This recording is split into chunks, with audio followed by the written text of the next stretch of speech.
Hello friends, welcome you all to my channel. दोस्तों, आज हम लोग डिस्कस करेंगे रेलवे में जितने भी टाइप्स के लीव मिलते हैं, जो छुट्टियां मिलती हैं, उनके बारे में। दोस्तों, मेरे बहुत सारे सब्सक्राइबर ने मुझसे पूछा है कि रेलवे में किस टाइप के लीव्स मिलते हैं, रेलवे में ज्वाइन करने के बाद उन्हें छुट्टियां मिलेंगी कि नहीं मिलेंगी, कितनी मिलेंगी।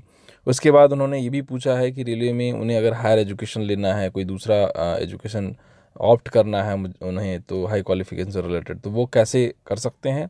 तो आज इन सभी चीज़ों के बारे में हम डिस्कस करेंगे दोस्तों। वीडियो को अंत तक देखिएगा दोस्तों, आपके बहुत सारे डाउट्स क्लियर हो जाएंगे। तो आइए दोस्तों, हम वीडियो को स्टार्ट करते हैं। दोस्तों, इंडियन रेलवेज़ एक सेंट्रल गवर्नमेंट डिपार्टमेंट है और सेंट्रल गवर्नमेंट के जितने भी लीव्स हैं यहाँ पे भी मिलते हैं दोस्तों। तो जो डिफरेंट टाइप्स के लीव रेलवे में मिलते हैं दोस्तों, वो कुछ इस प्रकार हैं। इस वीडियो में हम सबसे पहले देखेंगे लीव एट एवरेज पे, एलएपी बोलते हैं उसको रेलवे में, और दूसरे ऑर्गेनाइजेशन में उसे ईएल बोलते हैं, अर्नड लीव। इसके अलावा दूसरा देखेंगे दोस्तों हाफ पे लीव के बारे में, एचपीएल बोलते हैं इसे रेलवे में। उसके बाद हम देखेंगे दोस्तों कैजुअल लीव के बारे में, जो सीएल बोलते हैं। उसके बाद हम देखेंगे दोस्तों मैटरनिटी लीव, फिर पैटर्निटी लीव को देखेंगे।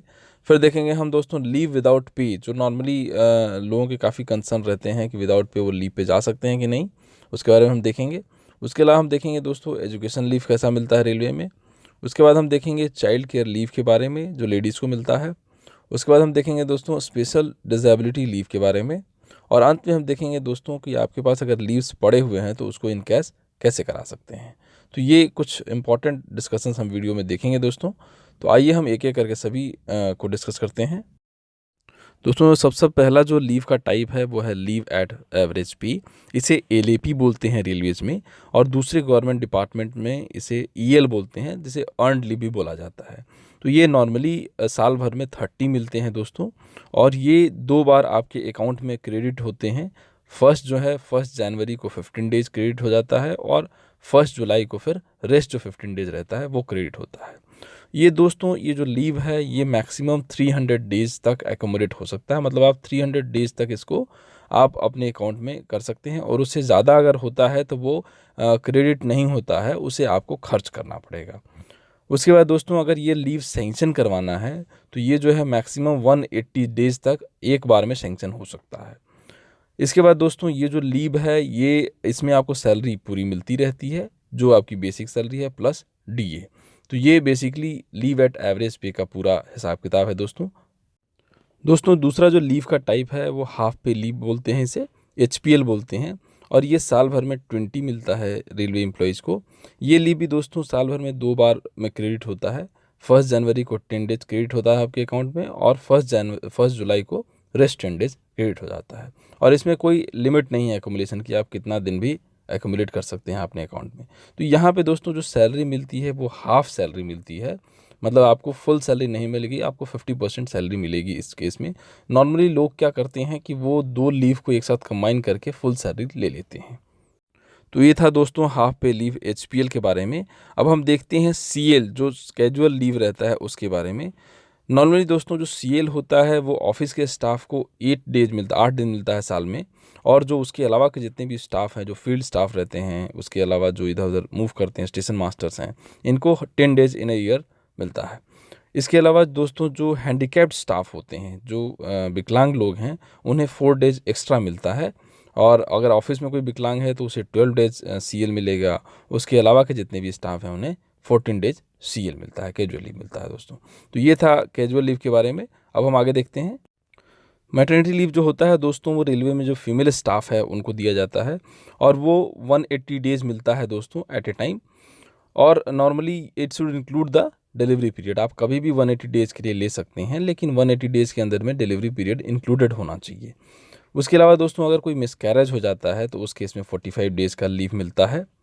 और दोस्तों मैटरनिटी लीव किसी भी लीव के साथ क्लब किया जा सकता है। मतलब आपका जो एलएपी है और या हाफ पे लीव है, इन सभी के साथ मैटरनिटी लीव को, या जो सीएल है, इन सभी के साथ क्लब किया जा सकता है। उसके बाद दोस्तों मैटरनिटी लीव मैक्सिमम जो है 2 बच्चों के लिए मिलता है। उसके अलावा अगर कोई आपका मिसकैरेज हो जाता है या कोई चाइल्ड का डेथ हो जाता है, उस केस में आप उसके बाद भी मतलब ले सकते हैं। तो मैं मतलब 2 बच्चों तक आप ले सकते हैं। और इस केस में दोस्तों जो पेमेंट होता है वो फुल पे मिलता है। फुल पे मतलब देखा जाए तो कोई पे में मतलब रिडक्शन नहीं होता है।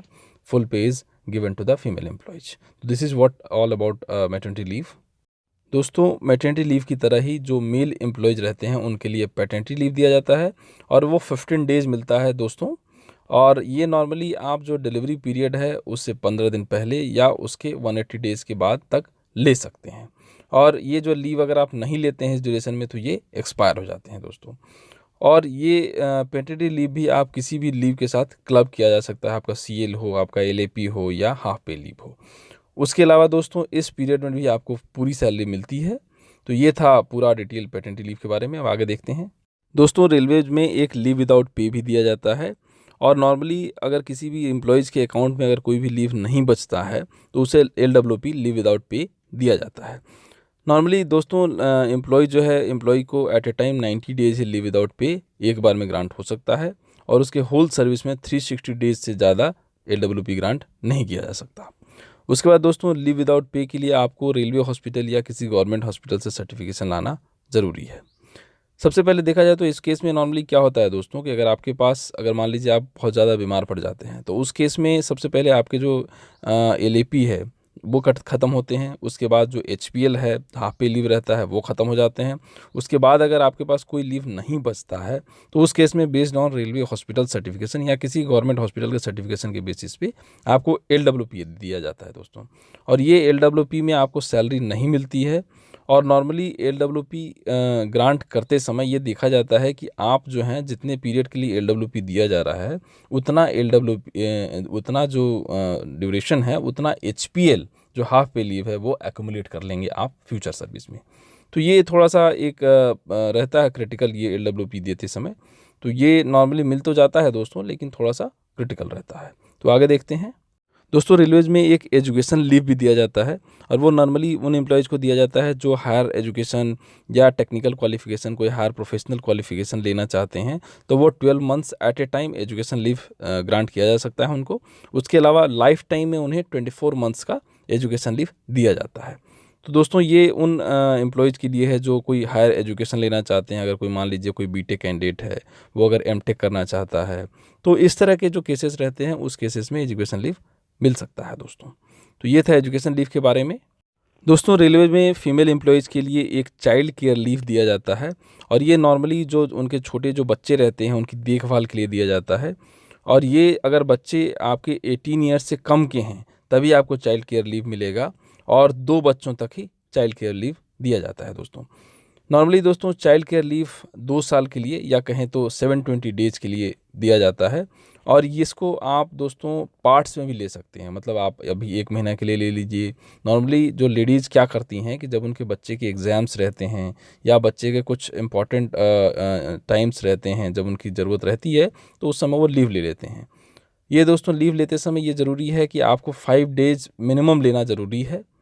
उसके बाद दोस्तों female employees child care leave के ड्यूरेशन में इंडिया या उससे बाहर कहीं भी हेडक्वार्टर छोड़ के जा सकती हैं। तो ये था दोस्तों चाइल्ड केयर लीव के बारे में। अब आगे देखते हैं। दोस्तों रेलवेज़ में एक स्पेशल डिसेबिलिटी लीव दिया जाता है और वो उस केस में दिया जाता है जब कोई रेलवे एम्प्लॉय अगर डिसेबल हो जाता है ऑन ड्यूटी या उसे कोई सीवियर इंजरी हो जाती है ऑन ड्यूटी तो उसे by the competent authority special disability leave grant किया जा सकता है और नॉर्मली 24 मंथ्स तक मैक्सिमम ग्रांट किया जाता है दोस्तों स्पेशल डिसेबिलिटी लीव। एक्चुअली दोस्तों रेलवे एक ऐसा ऑर्गेनाइजेशन है जहां बहुत सारे टेक्निकल एक्टिविटी चलते रहते हैं, ट्रैक्स पे काम चलता रहता है। उसके बाद OHE है, फिर सिग्नल्स हैं। तो अगर कोई किसी के साथ कुछ घटना घट जाती है तो उस केस में स्पेशल डिसेबिलिटी लीव बहुत इंपॉर्टेंट होता है दोस्तों। तो ये था दोस्तों रेलवे में मिलने वाले डिफरेंट टाइप्स ऑफ लीव्स। और अब हम देखते हैं इनकेसमेंट ऑफ लीव के बारे में। इनकेसमेंट ऑफ लीव का मतलब है दोस्तों जो आपको LAP मिलता है जो 30 डेज इन अ ईयर जिसे EL बोलते हैं दूसरे गवर्नमेंट डिपार्टमेंट्स में, उसे दोस्तों इनकैश किया जा सकता है। उसको आप मतलब पैसे में कन्वर्ट कर सकते हैं। और नॉर्मली जो इनकेसमेंट होता है वो नॉर्मली जो लोग हैं वो अपने सर्विस के एंड में करते हैं क्योंकि एंड में उनकी सैलरी बढ़ जाती है तो इनकेसमेंट में उन्हें बहुत अच्छा फ़ायदा मिलता है। नॉर्मली दोस्तों एक बार में आप 10 दिन के लिए इनकैश कर सकते हैं और अपने सर्विस टाइम में 60 डेज़ जो है LAP आप इनकैश कर सकते हैं। इस तरह से कहा जाए दोस्तों तो आप 6 बार जो है LAP अपने सर्विस पीरियड में इनकेस कर सकते हैं। इसके अलावा दोस्तों इनकैश करते समय आप जो 2 बार जो इनकैशमेंट है उसके बीच में जो गैप है एटलीस्ट 2 ईयर्स का होना चाहिए और इनकैश करते समय आपके अकाउंट में एटलीस्ट 50 डेज़ LAP बैलेंस रहना चाहिए। दोस्तों आप फॉर्मूला में देख सकते हैं amount in cash for 10 days is equal to basic pay plus DA divided by 30, मतलब 30 दिन के लिए, मतलब एक दिन का पे निकल गया, इंटू 10 मतलब 10 दिनों का पे। तो ये नॉर्मली अगर किसी की बेसिक पे ज़्यादा है तो उस केस में अगर 10 दिन का जो इनकेसमेंट देखा जाए तो ये ज़्यादा रहेगा, तो ये रिटायरमेंट के टाइम काफ़ी ज़्यादा बढ़ जाता है, तो ये उस समय उनको काफ़ी फ़ायदा होता है दोस्तों। तो ये था टोटल जितने भी रेलवे में लीव्स मिलते हैं उनके बारे में, और डिफरेंट टाइप्स ऑफ एस्पेक्ट्स देखे हमने लीव से रिलेटेड दोस्तों। उसके बाद हमने इनकैशमेंट ऑफ लीव देखा कि रेलवे में इनकैश कैसे कर सकते हैं। वीडियो को यहीं समाप्त करता हूं दोस्तों। अच्छा लगा हो तो इसे लाइक करें, शेयर करें और कमेंट बॉक्स में कमेंट करके बताएं कि आप नेक्स्ट वीडियो किस टॉपिक के ऊपर देखना चाहते हैं। इस वीडियो से रिलेटेड अगर आपको कोई क्वेरी है दोस्तों तो आप कमेंट बॉक्स में कमेंट कर दें, मैं उसका रिप्लाई अवश्य दूंगा। दोस्तों इस चैनल का एक फेसबुक पेज भी है, आप उसे लाइक कर सकते हैं ताकि रेलवे से रिलेटेड अपडेटेड इन्फॉर्मेशन आपको तुरंत मिल सके। उसके अलावा दोस्तों इस चैनल को अवश्य सब्सक्राइब करें और बेल नोटिफिकेशन को हिट करें ताकि रेलवे से रिलेटेड कोई भी अपडेटेड वीडियो मैं डालता हूं तो आप तक तुरंत पहुंचे।